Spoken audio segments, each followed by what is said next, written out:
எல்லாருக்கும் வணக்கம். நான் டைரக்டர் பிரக்பல், ஜோக்கி மூவியோட டைரக்டர். இது ஜோக்கி மூவியோட ஹீரோ யுவன், வில்லனா ஆக்ட் பண்ணியிருக்கு ரிதான், பேலன்ஸ் டீம் இருக்கு. மியூசிக் டைரக்டர் சக்தி பாலாஜி, கிரியேட்டிவ் ப்ரொடியூசர் பாலண்ணன், பேலன்ஸ் எல்லா டீமும் இருக்கு.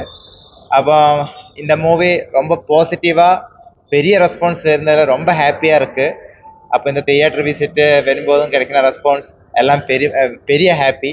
ஆக்சுவலி 3 இயர்ஸ் மதுரையில் போய் ஸ்டே பண்ணி மதுரைக்குள்ள அந்த மூடை, அந்த டீப்பான கல்ச்சருக்குள்ள ஸ்போர்ட்டை ஒரு குளோபல் லெவலில் ஃபிலிமாக மேக் பண்ணதான் நம்ம ஸ்டார்ட் பண்ணிட்டேன். அதை மக்களை அந்த மாதிரி அசெப்ட் பண்ணி பெரிய ரெஸ்பான்ஸ் சப்போர்ட் கிடைக்கிறதுல பெரிய ஹாப்பியாக இருக்குது. எல்லாரும் பெரிய சப்போர்ட் தரணும், மீடியாஸ் ஆல் மக்கள். அப்போ ரொம்ப ஹாப்பியாக இருக்குது. அனைவருக்கும் வணக்கம். நான் ஜோக்கி மூவியில் ராமர் பேசுகிறது. கேரளாவில் இருந்து தமிழ்நாடு வந்து தமிழனோட வீர விளையாட்டை மூவியாக எடுத்து உங்களுக்கு முன்னாடி வச்சுருக்குறோம். இந்த ரெஸ்பான்ஸ் கிடைக்கும்போது, ரெஸ்பான்ஸ் பார்க்கும்போது, மக்களோட ரெஸ்பான்ஸ் பார்க்கும்போது எனக்கு என்ன சொல்லணும்னு தெரியாது, அவ்வளோ ஹாப்பியாக இருக்குது. அனைவருக்கும் நன்றி, வணக்கம். அனைவருக்கும் வணக்கம்.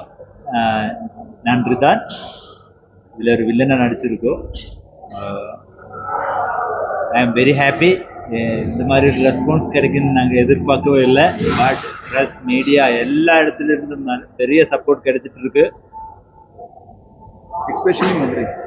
எஸ்பெஷலி மதுரையிலிருந்து தான் பெரிய சப்போர்ட் வந்துட்டு இருக்கு. இன்னைக்கு மார்னிங் வெற்றி தியேட்டரில் இருந்தது. மக்களோட பெரிய ஆதரவு ஒரு அன்எக்ஸ்பெக்டடாக இருந்தது. இந்த கெடா சண்டே ரியலிஸ்டிக்காக பண்ணியிருக்கோம். Okay, thank you so much. எல்லாருக்கும் சப்போர்ட் பண்ணுங்க. தேங்க்யூ. என்னோட ஃபர்ஸ்ட் மூவி மட்டி, அதில் அட்வென்ச்சரஸான மட் ரேஸ் தான். அதிலும் அவ்வளோ அட்வென்ச்சரஸான ட்ரைனிங், அந்த டைம் ஸ்பெண்ட் பண்ண தேவையாக இருந்தது. அப்போ ஒரு கண்டென்ட் தான் நான் மெயினாக பார்த்துட்டு இருக்கேன். அந்த கண்டென்ட்டில் அந்த கேரக்டர்ஸ் எப்படி டைம் வச்சு எஃபர்ட் போடும், அதுதான் அந்த மூவியோட சக்ஸஸ் நான் நினைக்கிறேன். அப்போ அந்த மாதிரி ஒரு சப்போர்ட் நீங்கள் மட்டியில் கிடச்சது இந்த ஆர்டிஸ்ட்லேருந்து.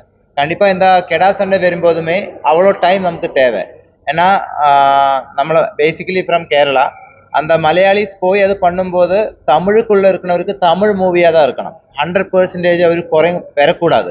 கெடா சண்டை ஆக்சுவலி நான் ரிசர்ச் பண்ணும்போது 1000 இயர்ஸுக்கு முன்னாடியே இருந்த வீர விளையாட்டு ஸ்போர்ட்டு, அது வெளியில் அவ்வளோ வரலை. அதுதான் அதோட ரியாலிட்டி. பட் அந்த ஸ்போர்ட்டை எப்படி குளோபல் லெவலில் வர வைக்கலாம், நம்மளோட தமிழ் மக்களோட வீர விளையாட்டை எப்படி நம்ம குளோபல் லெவலில் வர வைக்கலாம், அதுதான் நம்மளை ட்ரை பண்ணியிருக்கு.